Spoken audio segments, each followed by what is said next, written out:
बड़ा shear strain is defined as x upon h में आएगा।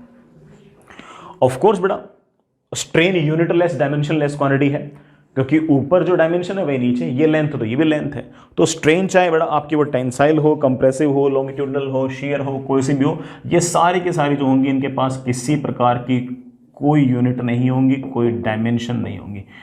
These will be unitless, these will be dimensionless. ठीक है ना। हाँ, इस केस में जरूर यूनिट बेटा तुम रेडियन लिख सकते हो, अदरवाइज बेटा वो यूनिटलेस रहेंगे। ठीक है, रेशियो है। ठीक, इस केस में सिर्फ और सिर्फ केस में शेयर स्ट्रेन वाले केस में ही बेटा आप रेडियन में आंसर लिख सकते हो, अदरवाइज बेटा आप यूनिटलेस से लिखोगे। ठीक है, आगे चलिए बच्चों। नेक्स्ट इज एक और है, दैट इज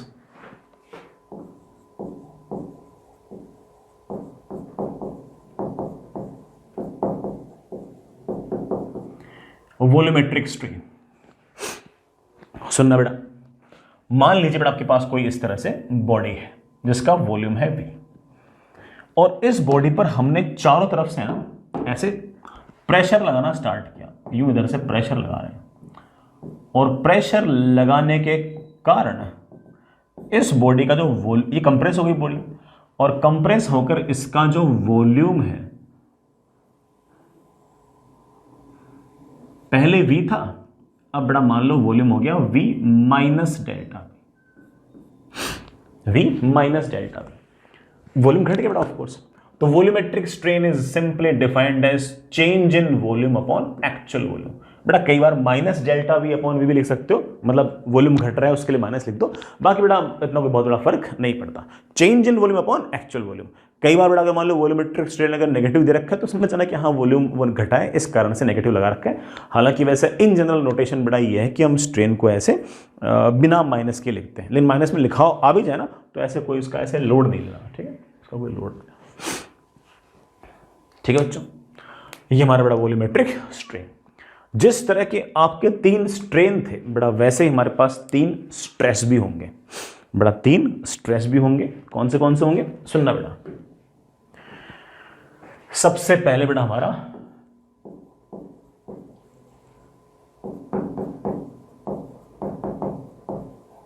लॉन्गिट्यूडनल स्ट्रेस, इसका एक नाम बेटा और भी है, it is also known as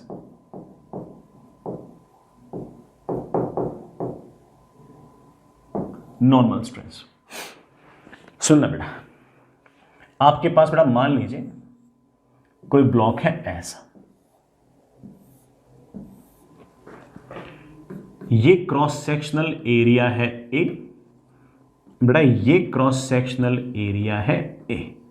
अब मैंने क्या किया, इस एंड से किसी एक्सटर्नल डिफॉर्मिंग फोर्स F से, किसी एक्सटर्नल डिफॉर्मिंग फोर्स F से यूं खींचना चाहा, इसको यूं खींचना चाहा।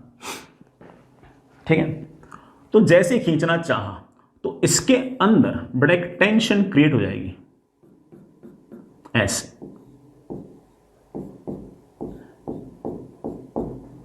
ऐसे टेंशन क्रिएट हो जाएगी। ये जो अंदर टेंशन क्रिएट हुई है ये हमारी है बेटा रिफॉर्मिंग फोर्स। बड़ा क्या है, reforming force. Now longitudinal stress बेटा हम ऐसे डिफाइन करेंगे कि longitudinal stress is simply defined as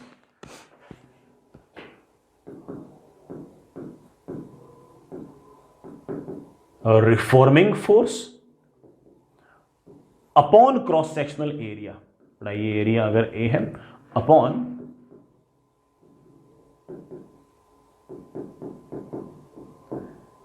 cross sectional area। Longitudinal stress is simply defined as reforming force upon cross sectional area. तो बड़ा इसका जो फॉर्मूला है that is of course T upon A। Reforming force बड़ा अंदर वाला जो T है वो है। हाँ, वो अलग बात है कि इन जनरल T की जो वैल्यू है वो F के बराबर होती है। इन जनरल जो हमारा सिस्टम है वो बड़ा इक्विलिब्रियम पे होता है, और उस केस में हमारे टेंशन की जो वैल्यू है बेटा वो F के बराबर आती है, और उस केस में हम बेटा वापस से बोल देते हैं कि हमारा जो लॉन्गिट्यूडनल स्ट्रेस है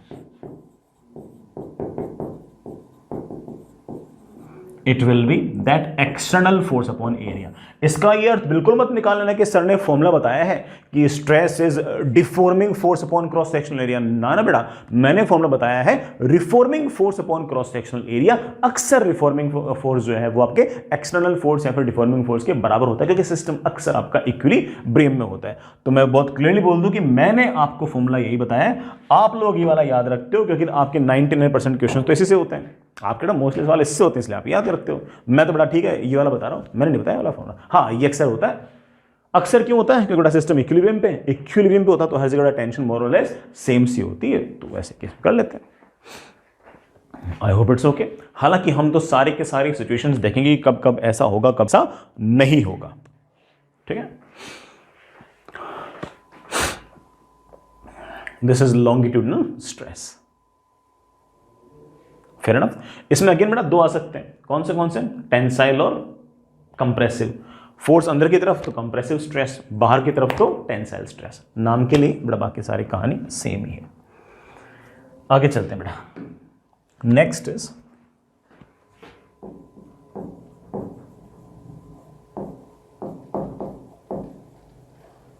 शियर स्ट्रेस या फिर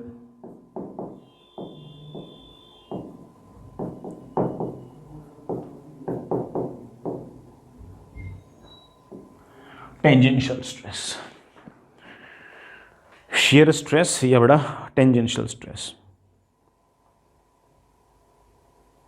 चलिए बेटा, नाम से आइडिया लग गया होगा। बड़ा मान लीजिए कि आपके पास कोई इस तरह का फिक्स्ड बेस है,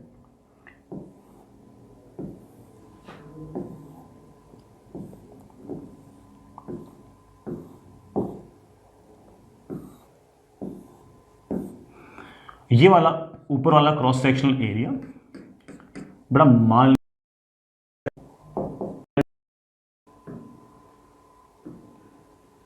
जैसे सुनना, मान लीजिए बेटा कोई बॉडी है, उसका वॉल्यूम V है, और ऑफ कोर्स बेटा कुछ ना कुछ प्रेशर तो साइड में रहता ही है। कुछ भी नहीं होगा तो एटमॉस्फेरिक प्रेशर ही रहेगा यार, है ना। कुछ नहीं कहोगे तब भी बेटा एटमॉस्फेरिक प्रेशर तो रहेगा ही रहेगा। ठीक है, हर तरफ से एटमॉस्फेरिक प्रेशर लग रहा था, तो बड़ा वॉल्यूम इस बॉडी का V था। मैंने इस प्रेशर को बढ़ाकर P atmospheric plus delta P कर दिया, तो मैंने अंदर की तरफ प्रेशर को बढ़ा दिया। प्रेशर को बढ़ा दिया तो ऑफ कोर्स इसका वॉल्यूम घट गया, और वॉल्यूम V से घटकर V माइनस डेल्टा V हो गया। चलो अच्छी बात है, डेल्टा V अपॉन V जो था उसको मैंने स्ट्रेन डिफाइन भी कर दिया था, खासतौर से वॉल्यूमेट्रिक स्ट्रेन डिफाइन कर दिया था। यहां पर अगर आपको स्ट्रेस डिफाइन करना है तो आप सीधा बोल सकते हो कि स्ट्रेस जो है it is simply force upon area, तो it is something like pressure. But हम यहां पर सिर्फ और सिर्फ अक्सर चेंज इन प्रेशर लिखना इसलिए पसंद करते हैं क्योंकि हर केस के अंदर पहले से भी बड़ा हल्का फुल्का प्रेशर तो वैसे भी रह रहा होगा, पहले से भी हल्का फुल्का प्रेशर तो पहले से भी था। ऐसा तो हो नहीं तो ना पहले प्रेशर ना हो, तो ये P एटमॉस्फेयर तो हमेशा पहले से रहता है, तो इसको लिखने का कोई खास फायदा नहीं है। जो चेंज इन प्रेशर है सिर्फ और सिर्फ वही हम लोग अक्सर लिखते हैं। तो बेटा इस केस में स्ट्रेस के लिए फिर से बोल दूं कि हमारा जो वॉल्यूमेट्रिक स्ट्रेस है it is simply change in pressure और अक्सर बेटा ये सिर्फ और सिर्फ प्रेशर ही रहेगा। अगेन बेटा प्रेशर को हम ऑफ कोर्स स्केलर क्वांटिटी मानते हैं, यूनिट बेटा Newton per metre square, dimension ml-1 t-2, और ऑफ कोर्स हम तो बेटा कैसे ट्रीट करते हैं इसको, स्केलर की तरह ट्रीट करते हैं। और हमने फ्लूइड वगैरह में देखा भी है कि इसको स्केलर की तरह ट्रीट करने में कोई नुकसान नहीं हुआ हमारा। हालांकि हम जानते हैं कि बेटा एग्जैक्टली ये कोई स्केलर नहीं है, दीज आर टेंसेंस, और हो सकता है कि बेटा हमारी ये जो हायर फिजिक्स है उसके अंदर कभी इस बात का जरूरत भी पड़ता हो। हमारे काम का नहीं है, हमारे काम में थोड़ा सिर्फ और सिर्फ स्केलर मानने से बढ़िया बात बनती है, बनी भी है आज तक। ऐसे को पहली बार कर रहे हैं ऐसी बात बेटा, पहले भी हमारी बात तो। चलिए बेटा आगे चलते हैं। नेक्स्ट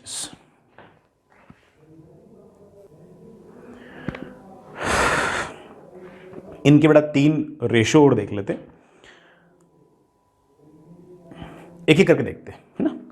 सबसे पहले हमारा जो लॉन्गिट्यूडनल था उनके रेशियोज को देखते हैं, बाकी धीरे धीरे देख लेंगे, है ना। यही सबसे बड़ा है, इसको हम यंग्स मॉडुलस कहेंगे।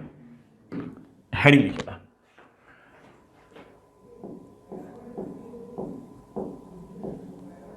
Next is Young's modulus. बेटा नेक्स्ट इज यंग्स मॉडुलस। सुनिए बेटा, यंग्स मॉडुलस को हम y से रिप्रेजेंट करेंगे and it is defined as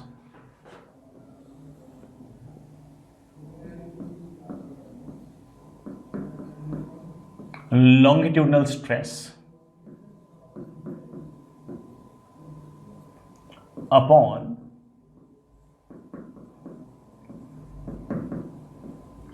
longitudinal strain.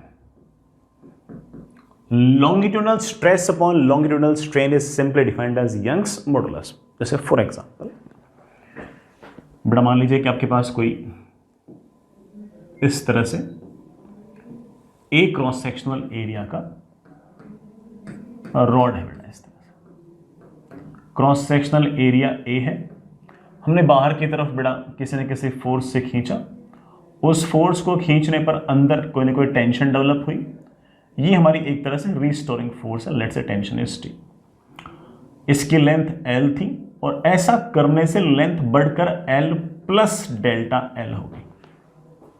ठीक है ना।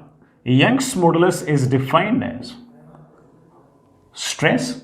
Stress is of course a restoring force upon area, cross-sectional area. Upon strain, strain is obviously change in length upon actual length. And it becomes, but हम तो ये याद रखेंगे, it becomes TL upon A delta. हालांकि मैं इसमें एक formula और याद करने के लिए बच्चों बोलता हूँ, that is tension equals to Y A delta L upon है। हालांकि इतना काफी है, इतना काफी, इसके आगे तो हम सारी बातें खुद भी सोच सकते हैं। यंग्स मॉडुलस जो होगा वो ऑफ कोर्स बड़ा बॉडी की प्रॉपर्टी होगी, अलग अलग बॉडी का यंग्स मॉडुलस अलग अलग होगा, कॉपर का अलग होगा, स्टील का अलग होगा, आयरन का अलग होगा, गोल्ड का अलग होगा। It is property of the matter, it is of course property of matter. कोई भी बॉडी जितनी ज्यादा इलास्टिक होगी उसका यंग्स मॉडुलस उतना ही ज्यादा होगा। सिर्फ इलास्टिक होगी इस बात का मतलब क्या है? इलास्टिक होगी इस बात का मतलब है कि उसकी शेप साइज ज्योमेट्री चेंज करना कितना मुश्किल होगा, उतनी ज्यादा इलास्टिक उतना ज्यादा उसका यंग्स मॉडुलस। यंग्स मॉडुलस की बेटा यूनिट आप लोगों को नजर आ गई होगी, that is Newton per metre square, क्योंकि ये तो डायमेंशनलेस था तो आप कह सकते हो कि unit will be of course newton per metre square. Dimension बेटा वापस से वही आ जाएगी M L minus one T minus two, that is M L minus one T minus two. ये बड़ा आपकी इसकी डायमेंशन है। स्केलर क्वांटिटी है, अक्सर सवाल के अंदर इसकी वैल्यू आपको दे रखी होती है, आपको चिंता करने की जरूरत नहीं होती, बड़ा कोई खास परेशानी नहीं होती, हमारा काम बेटा बड़े आराम से इस तरह से चल जाता है। यह है बेटा आपका यंग्स मॉडुलस। एक सवाल करें इस बात पे, चलिए बड़ा खूब सारे सवाल करते हैं। सुनिए बच्चों, ये बेटा आपके पास एक फिक्स्ड सीलिंग, ये आपके पास तार और इसके साथ ये मेरे पास कोई 10 kg का ब्लॉक। ये जो तार है मासलेस है, लेकिन इसका क्रॉस सेक्शनल एरिया जो है वो बेटा 10 मिलीमीटर स्क्वायर है। इसका cross sectional area 10 millimetre square है।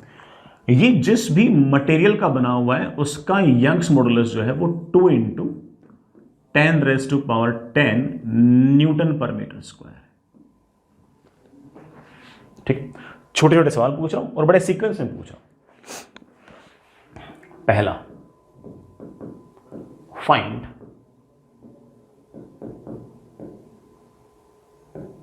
Stress in wire. बड़ा इस तार में स्ट्रेस कितनी, बड़ा ये वायर है। दूसरा सवाल बेटा, what is strain in wire. तीसरा सवाल, change in length of wire due to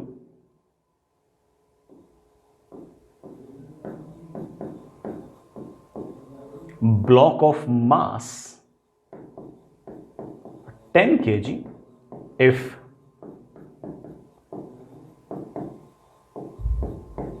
actual length is 2 meters। अगर एक्चुअल लेंथ 2 मीटर है तो बेटा कितनी लेंथ इसकी बड़ी है, ये आपका 10 kg का ब्लॉक लटकाने से। सबसे पहले बेटा स्ट्रेस सुनना बेटा, ये आपका तार है, एक तरीके से थोड़ा बड़ा मोटा करके दिखा दूं, ये आपका तार है। हम जानते हैं कि ये m मास का जो ब्लॉक है वो इसको नीचे की तरफ खींच रहा है किसी न किसी फोर्स से, दैट फोर्स इज 100 न्यूटन। ये मासलेस वायर को अगर आप इस तरह से 100 न्यूटन से अगर खींचोगे तो इसमें हर जगह टेंशन क्रिएट हो जाएगी, और तो 100 न्यूटन ही होगी। यहां पर टेंशन क्रिएट होगी 100 न्यूटन, यहां पर टेंशन क्रिएट होगी 100 न्यूटन, हर जगह टेंशन क्रिएट होगी 100 न्यूटन। ये जो फोर्स है ये आपका डिफॉर्मिंग फोर्स है, और जो टेंशन 100 न्यूटन है ये आपका एक तरह से रिफॉर्मिंग फोर्स है। ये बड़ा टेंशन वापस से बड़ा इस तार की शेप साइज ज्योमेट्री को रीगेन करने की कोशिश कर रही है। अगर ये मास आपने ना लटका रखा होता तो तार यूं होता, मास लटका दी तो इसकी लेंथ हल्की सी बढ़ जाएगी। वो हमें पूछ भी रखी है। हम बोलेंगे सबसे पहला सवाल, stress is tension upon area, tension is 100 newton upon area, area is 10 into 10 raise to power -6 metre square. मेरे पास बड़ा आ गया answer 10 raise to power +7 newton per metre square. 10 raise to power 7 newton per metre square. बेटा ये आपकी stress है, अच्छी बात है बेटा। दूसरा सवाल पूछ रखा मुझसे, स्ट्रेन क्या होगी। हमारे पास फॉर्मूला है Young's modulus is stress upon strain. तो स्ट्रेन अगर निकालनी हो तो आप कह सकते हो कि स्ट्रेन इज, वैसे तो हम जानते हैं कि strain is obviously change in length upon actual length. ये एम मास बांधने से जरूर इसकी लेंथ बड़ी होगी, लेकिन it can also be written as stress upon Young's modulus. But what is stress?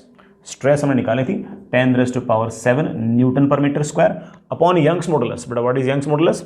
2 into 10 raise to power 11, sorry 2 into 10 raise to power 10 Newton per metre square. Newton per metre square बड़ा cancel, और हमारे पास बड़ा बड़े आराम से आ गया 5 into 10 raise to power -4।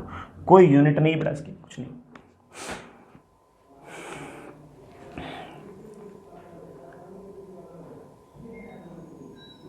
Last सवाल मुझसे पूछा, बताओ चेंज इन लेंथ कितनी है, बता देंगे। Change in length upon actual length is strain. Strain is बड़ा 5 इंटू 10 रेज टू पावर -4। तो हम लिख सकते हैं कि change in length is of course 5 into 10 raise to power -4। ये तो बड़ा यूनिटलेस डायमेंशनलेस, लेंथ गई ऊपर। लेंथ एक्चुअल कितनी थी बेटा? 2 मीटर थे क्या? 2 मीटर। तो आंसर बेटा मेरे पास आ गया 10 रेज टू पावर -3 मीटर, या बेटा 1 मिलीमीटर। ये हमारा आंसर आ गया। कोई मुझसे पूछ ले कि अब तार की लेंथ कितनी होगी, तो हम बोल देंगे कि अब तार की लेंथ होगी 2 मीटर एंड 1 मिलीमीटर।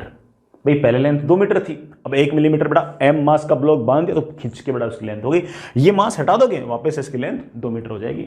मास बांध दोगे बेटा 10 kg का तो इसकी लेंथ हल्की सी बढ़ेगी, और इसकी लेंथ 2 मीटर नहीं बेटा 2 मीटर प्लस 1 मिलीमीटर है। ठीक है, और करें इस तरह का सवाल? अरे आगे चलो बेटा।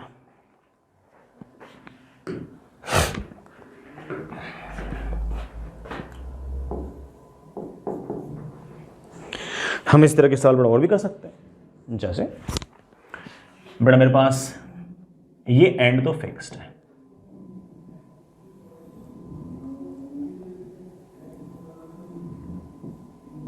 ये एक रॉड है बेटा,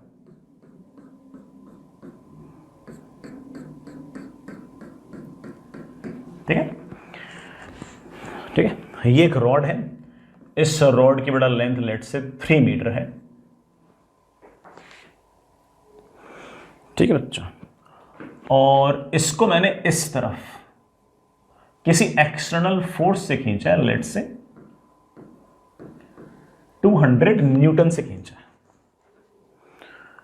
इसका जो बड़ा एक क्रॉस सेक्शनल एरिया है, ये बड़ा 25 मिलीमीटर स्क्वायर है। ऐसे बड़ा फोर्स से खींचा, ये वाला एंड मैंने बांध रखा है, ठीक है।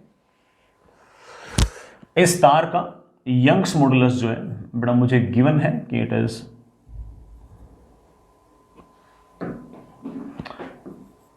5 × 10⁻10 न्यूटन पर मीटर स्क्वायर, ठीक है ना। अब ऑफ कोर्स बेटा रोड को तुम अगर ऐसे खींचोगे तो उसकी लेंथ तो बढ़ेगी यार, हल्की सी बढ़ेगी लेकिन बढ़ेगी जरूर, ठीक है। तो ऑब्वियस बात है कि टेंसाइल स्ट्रेस है, टेंसाइल स्ट्रेन है, लेंथ हल्की सी बढ़नी चाहिए। फाइंड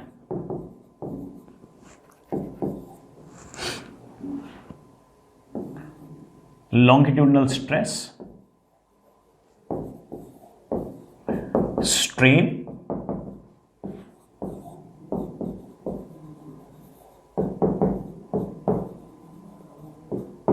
change in length,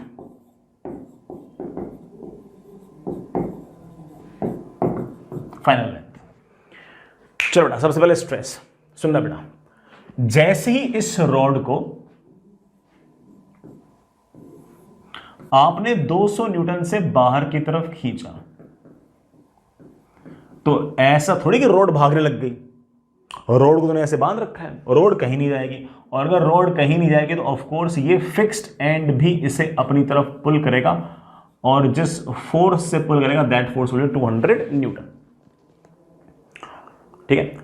दोनों एंड्स पर अगर 200 न्यूटन है तो ऑब्वियस बात है कि बीच में कोई सा भी अगर मैं पॉइंट लूंगा तो उस पॉइंट पर कहीं पर भी अगर मैं टेंशन निकालूंगा तो वो भी ऑफ कोर्स बड़ा कितनी आएगी, 200 न्यूटन ही आएगी। हर जगह 200 न्यूटन आएगी, वहां 200 न्यूटन, यहां 200 न्यूटन, बीच में 200 न्यूटन। मुझे तो इससे मतलब है, वो अलग बात है कि इसकी वैल्यू इसकी वैल्यू इसकी वैल्यू इन जनरल बराबर आएगी। तो सबसे पहला काम हो गया stress. Stress is restoring force 200 newton upon cross sectional area that is 25 × 10⁻⁻6 metre square. कितना आ गया बेटा, 8 × 10⁻6 न्यूटन पर मीटर स्क्वायर। सही है ना, सही है। स्ट्रेन कितना होगा, अरे यार स्ट्रेन कितना होगा, स्ट्रेन होगा of course stress upon Young's modulus. Young's modulus था स्ट्रेस अपॉन स्ट्रेन, तो ऑफ कोर्स स्ट्रेन होगा stress upon Young's modulus. Stress हमने गहन रिसर्च के बाद निकाला है 10⁻6, यंग्स मॉडुलस गहन रिसर्च के बाद दे रखा है 5 × 10⁻10 Newton per metre square. Newton per metre square cancel हो गया, 8/6 8/5 1.6 into 10⁻⁻4। Of course unitless, dimensionless. What is change in length? हम कहेंगे strain is basically change in length upon actual length, and it has come out to be 1.6 into 10⁻⁻4. It gives me change in length is equals to 1.6 into 10⁻⁻4 into actual length. Actual length मेरे पास 3 metre थी, तो मेरे पास answer आ गया 4.8 into 10⁻⁻4 metre. What will be the final length? But of course final length will be 3 metre plus 4.8 into 10⁻⁻4 metre. अगर अंदर की तरफ push किया होता तब भी बड़ा कहानी मोर और लेस ऐसी होती, बस बड़ा उस केस में हम यहाँ पर माइनस लगाए थे क्योंकि लेंथ घटी होती है ना, इसलिए तो उसको ऐसे अलग से करने की जरूरत नहीं है, इससे काम बन जाएगा हमारा, बन जाएगा यार। आगे चलो बच्चों, एक और सवाल करते हैं बेटा।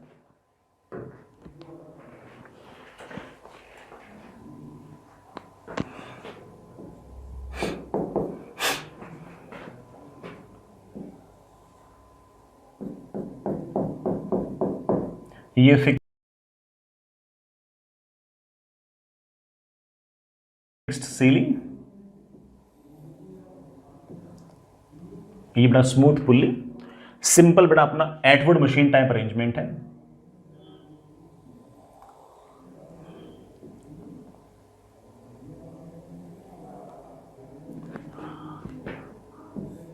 ये बड़ा मैंने दो ब्लॉक्स बांध रखे, एक है 10 kg, एक है बड़ा 5 kg। ये हमारे पास एक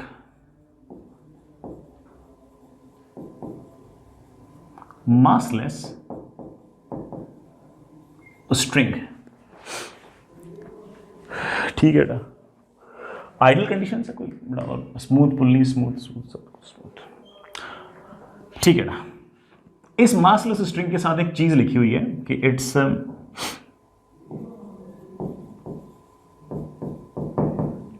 breaking stress is 5 × 10⁻⁶ newton per metre square. पहले तो इस बात को सोचो कि ब्रेकिंग स्ट्रेस का अर्थ क्या है।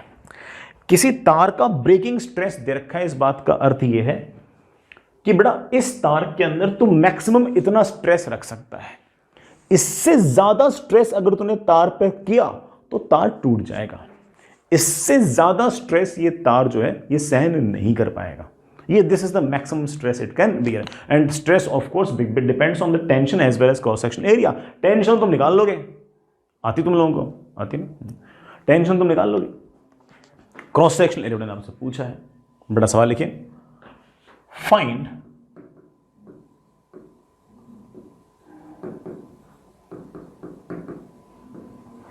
Cross sectional area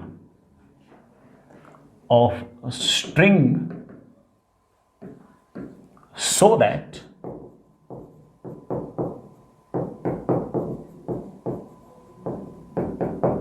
it doesn't break। बड़ा टूटे नहीं तो इसके लिए इसका क्रॉस सेक्शनल एरिया क्या होना चाहिए? बड़ा बहुत सिंपल है, कर देंगे। लेट्स बड़ा क्रॉस सेक्शनल एरिया है ए। हम जानते हैं कि स्ट्रेस का फॉर्मूला होता है tension upon cross sectional area. Sir tension कैसे निकालूं? वैसे और फॉर्मूला भी होता है कि इसका मास m1 है, इसका मास m2 है, तो एटवुड मशीन वाले केस में टेंशन का फॉर्मूला था 2 times m1 m2 g upon m1 plus m2। याद है इस तरह से? तो ये आ जाएगा 200/3, तो टेंशन आ जाएगी 200/3 न्यूटन। क्या थोड़ा न्यूटन से लगा निकाल सकता हूं, आपकी मर्जी। टेंशन तो आ गई है 200, अरे यार क्या लिख दिया, /3। Unit will be of course newton per metre square. अगर आप चाहते हो कि ये तार ना टूटे तो इसकी जो स्ट्रेस है वो इसको पार नहीं करनी चाहिए। मतलब स्ट्रेस है ना, it should be less than और equal to 5 × 10⁻⁶ newton per metre square. ओ बेटा सॉरी, टेंशन तो न्यूटन में आएगी ना, इसको पार नहीं करनी चाहिए बेटा। अभी कर लेते हैं, एक को ऊपर ले जाओ, 200 न्यूटन, 3 नीचे, 5 × 10⁻⁶ न्यूटन नीचे, मीटर स्क्वायर ऊपर। लो बेटा, न्यूटन से न्यूटन कैंसिल,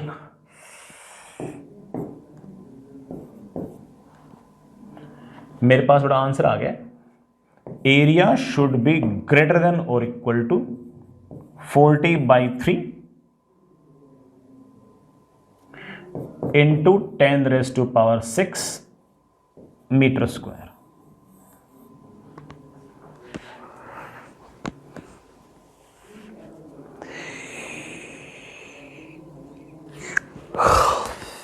अरे यार 10⁻⁻⁶।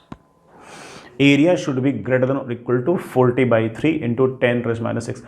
10⁻⁻⁶ मीटर स्क्वायर को बड़ा मैं मिलीमीटर स्क्वायर लिख सकता हूं। Area should be greater than और इक्वल टू 40/3 मिलीमीटर स्क्वायर। आपका जो एरिया है बड़ा वो 40/3 मिलीमीटर स्क्वायर से ज्यादा या उसके बराबर होना चाहिए। कोई मुझसे पूछ ले कि सर इस तार का कम से कम कितना क्रॉस सेक्शनल एरिया होना चाहिए? अरे बेटा कम से कम तो बेटा ऑफ कोर्स 40/3 मिलीमीटर स्क्वायर होना चाहिए। कम से कम वो क्रॉस सेक्शन का पूछे तो इतना होना चाहिए। इससे कम अगर क्रॉस सेक्शन एरिया हो गया तो स्ट्रेस जो उसको पार कर जाएगी, स्ट्रेस उसको पार कर जाएगी, इसमें आपका तार टूट जाएगा, इसका तार टूट जाएगा, ये वाला तार टूट जाएगा। तो क्रॉस सेक्शनल एरिया जो है बेटा वो 40/3 मिलीमीटर स्क्वायर से ज्यादा होना चाहिए बेटा। समझ गए बेटा? ठीक है, आसान सा काम था। चलिए बच्चों आगे चलते हैं। वैसे हमने काफ़ी सारे न्यूमेरिकल्स तो बड़ा कर लिए थे, और ख़ास तौर से यंग्स मॉडुलस के हमने खूब अच्छे खासे बढ़िया वाले न्यूमेरिकल कर लिए। एंड मैंने थोड़ा टफर साइड के सवाल भी कराए, लेकिन टफर साइड के जो सवाल थे बेटा उनमें मैकेनिक स्टफ थी। ऑफ कोर्स यंग्स मॉडुलस लगाना मुश्किल नहीं था, है ना। चलिए बच्चों आगे चलते हैं। नेक्स्ट इज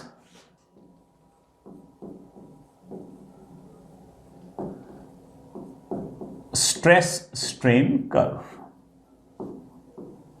सुनिए बेटा, हम एक छोटा सा एक्सपेरिमेंट डिजाइन करते हैं कि हमारे पास इस तरह का अरेंजमेंट है कि ये फिक्स्ड सीलिंग बेटा, छत है फिक्स्ड, एक तार है बेटा ऐसे,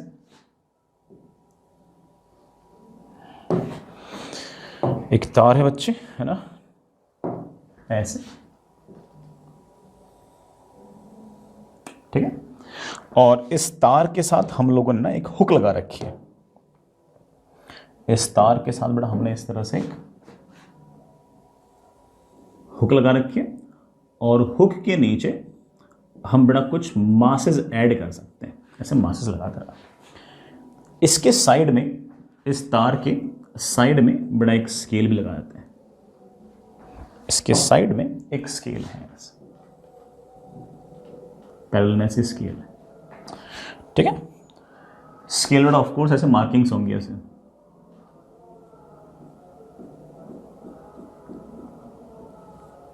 ऐसे मार्किंग्स होंगी, ठीक है। हम शुरुआत में कोई मास नहीं लटका रखा था, तो इस तार की लेंथ ये थी। फिर धीरे धीरे मास चेंज करेंगे, और इसकी लेंथ में कितना इंक्रीमेंट होता है, इसकी लेंथ कितनी बढ़ती है, उसको हम जज करेंगे, ठीक है। चलिए, इस एक्सपेरिमेंट से जो मेरे पास बड़ा ग्राफ आता है उसे हम अलग से बनाते हैं, और उसी को हम स्ट्रेस स्ट्रेन कर्व कह रहे हैं। वाई एक्सिस में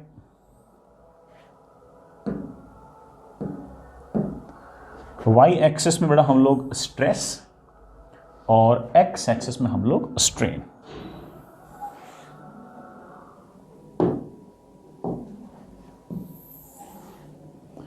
ये लीजिए बच्चे, एक्स एक्सिस में आपके पास ये स्ट्रेन है, और वाई एक्सिस में आपके पास स्ट्रेस। स्ट्रेस कैसे वेरी करेंगे? इस एम मास की वैल्यू को चेंज करेंगे, तो टेंशन लगातार चेंज होगी। टेंशन चेंज होगी तो of course tension upon cross sectional area change होगा, और अगर वो चेंज होगा तो आपका स्ट्रेन भी चेंज होगा। बिल्कुल शुरुआत में हमने इस हुक के साथ कोई मास नहीं लगा रखा, तो कोई टेंशन नहीं है, तो कोई स्ट्रेस नहीं है, और कोई स्ट्रेस नहीं तो तार अपनी नेचुरल लेंथ पर होगा, तो कोई स्ट्रेन भी नहीं है। इसका मतलब ऑफ कोर्स बेटा स्ट्रेस जीरो तो आपका स्ट्रेन भी जीरो। मैंने हल्का सा मास बढ़ाया, लेट से बेटा मैंने कोई 50 ग्राम मास रखा। जैसे 50 ग्राम रखा, हल्की सी बेटा लेंथ बढ़ी। फिर मैंने 100 ग्राम मास रखा तो लेंथ और बढ़ी। 150 ग्राम मास रखा तो लेंथ और बढ़ी। 200 ग्राम मास रखा तो लेंथ और बढ़ी। हमने इस बात को नोटिस किया कि मैं जितना ज़्यादा मास रखता हूँ लेंथ डायरेक्टली प्रोपोर्शनल बढ़ती है। मतलब 50 ग्राम मास रखने पर हो सकता है कि लेंथ जो है वो 0.1 मिलीमीटर बड़ी हो। 100 ग्राम रखते ही 0.2 मिलीमीटर बड़ी हो। 150 ग्राम रखते ही हो सकता है कि बेटा वो 0.3 मिलीमीटर बड़ी हो, और 200 ग्राम रखते हो सकता है कि 0.4 मिलीमीटर बड़ी हो। तो इसमें ऐसा कह सकता हूं कि जो भी लेंथ बड़ी है वो डायरेक्टली प्रोपोर्शनल टू टेंशन है, या फिर डायरेक्टली प्रोपोर्शनल टू एमजी है, या फिर डायरेक्टली प्रोपोर्शनल टू एक तरह से स्ट्रेस है। तो स्ट्रेस और जो स्ट्रेन होंगे वो एक दूसरे के डायरेक्टली प्रोपोर्शनल होंगे। सो वी कुड इजीली से कि जैसे जैसे बेटा आप इस m की वैल्यू बढ़ाओगे वैसे वैसे वैसे लगातार लेंथ बढ़ेगी, और stress is directly proportional to strain. कुछ कुछ ऐसा सा जुगाड़ आएगा। ये जो हमारा पॉइंट है बेटा मैं उसको O कह रहा हूं, और इस पॉइंट को बेटा मैं एक बार के लिए A कह रहा हूं। और ये जो stress directly proportional to strain है, ये एक लिमिट तक ही चलेगी बेटा, एक लिमिट तक ही चलेगी। ठीक है, अगर मैंने इस एम मास को हटा दिया तो तार वापस से अपनी एक्चुअल पोजीशन पे चला जाएगा। मतलब अगर मैंने इस एम मास को हटा दिया तो बेटा आपकी स्ट्रेस जीरो हो जाएगी, स्ट्रेन आपकी वापस से जीरो हो जाएगी। तो स्ट्रेस बढ़ाने पर स्ट्रेन बढ़ेगी, स्ट्रेस बढ़ाने पर स्ट्रेन बढ़ेगी, स्ट्रेस बढ़ाने पर स्ट्रेन बढ़ेगी। अगर मैंने स्ट्रेस को घटा दिया उस एम मास को कम करके या एम मास को हटाकर, तो बेटा वापस से ग्राफ आपका पीछे भी आ सकता है। ठीक है, चलिए बेटा, लेकिन ये स्ट्रेस डायरेक्टली प्रोपोर्शनल टू जो स्ट्रेन है, ये सिर्फ और सिर्फ एक लिमिट तक ही होगा बेटा, सिर्फ और सिर्फ एक लिमिट तक ही होगा। इसमें ओ से ए तक जो रीजन है बेटा, it is your region of proportionality. और इस रीजन के अंदर, ओ से ए रीजन के अंदर हमारे पास जो स्ट्रेस है, it is directly proportional to strain. Stress is directly proportional to strain, और अगर आसान शब्दों में कहें तो stress is equals to Young's modulus times strain. It is also known as Hooke's law. सिर्फ और सिर्फ इस रीजन के अंदर ही बेटा आपका जो स्ट्रेस है वो डायरेक्टली प्रोपोर्शनल टू स्ट्रेन है, और स्ट्रेस डायरेक्टली प्रोपोर्शनल टू जो स्ट्रेन है बेटा, वही आपका हुक्स लॉ वाला रीजन है। ये आपका हुक्स लॉ है, stress is directly proportional to strain, यही हमारा हुक्स लॉ है। यही नहीं बेटा, मैं यहां से ये भी कह सकता हूं कि Young's modulus is simply stress upon strain. ध्यान से देखो तो स्ट्रेस जो है वो वाई एक्सिस में है और स्ट्रेन आपका एक्स एक्सिस में है, तो आप बड़े आराम से कह सकते हो कि tan theta is stress upon strain. तो आप ये भी कह सकते हो कि Young's modulus is simply tan of theta. इतना लिखना बच्चों, इस बात को समझना, स्लोप जो है वो आपको यंग्स मॉडुलस की वैल्यू दे रहा है। ये जो हमारा ए पॉइंट है, जहां तक आपका stress directly proportional to strain है बेटा, इस ए पॉइंट को हम प्रोपोर्शनल लिमिट भी कह सकते हैं, या फिर बेटा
लिमिट ऑफ प्रोपोर्शनलिटी भी कह सकते हैं।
Limit of